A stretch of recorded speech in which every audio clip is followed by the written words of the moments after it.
Dito talaga ako bilib kay nanay. Panoorin mo ang kanyang bahay sa kusina.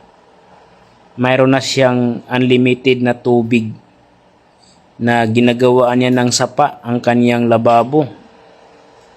Dito libre talaga yung tubig ni nanay dito. Walang bayad. Biruin mo naman, sobrang lakas yung agos ng tubig. Siyempre hindi na stagnant yan. Ibig sabihin malinis yung tubig niya na galing sa bukal sa ilalim ng bundok. Ang kagandahan pa dito dahil unlimited yung tubig na ito, kahit maligong-ligo pa si nanay dyan, kahit magsayang-sayang siya ng tubig, walang problema. Siguro yung tubig na ito ay doon niya lumabas sa kanyang lupa, nasasakupan. Madali na lang maghugas. Ibabad lang dyan mga ka-idol.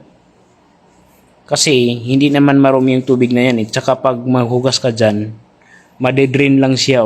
Kasi ang lakas ng agos ng tubig. Diretso na dun sa kabila.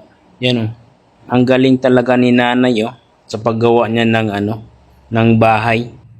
Siguro pinipili ni nanay na ang paggawa ng bahay ay malapit doon sa bukal. Kung saan banda na may maraming tubig. Para hindi siya mahirapan. Baka nga ang naisip na dito, balang araw kapag tumatanda siya, para hindi na siya mahirapan sa pag-iigib ng tubig kung malayo ang lugar nila. Ngayon, ang tubig na mismo ang lumapit doon sa lababo niya. Kaya hindi na sila mahirapan dito kahit tumatanda na sila. Tanggap na ni nanay ang kanyang katandaan. Kasi hindi na siya mahirapan pati yung paghugas, paglagay ng tubig, andyan nakukuha, all around na siya. Kaya maganda talaga yung diskarte ni nanay dito. Ayan pati paggawa ng gulay, andyan na lahat, kaya wala nang problema.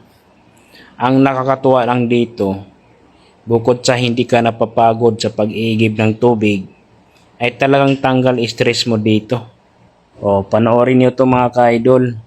Kung sa tingin mo ay mayroon kayong tubig dyan sa bundok ng lugar ninyo, kayang-kaya mong papasokin yung tubig dyan sa bahay mo. Ayan pwede kayong maglagay ng kawayan para diretso yung tubig. Para hindi ka na mahirapan.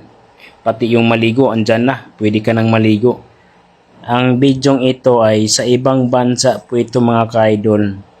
Kaya malaking tulong talaga ang bidyong ito na mapanood ninyo para makakuha kayo ng idea kung paano niyo diskartihan ang paglagay ng tubig doon sa bahay ninyo. Kasi ang pinaka-importante sa lahat yung tubig. Kahit hindi ka man makakain ng kanin sa isang araw, basta may tubig ka ay talagang buhay na buhay ka.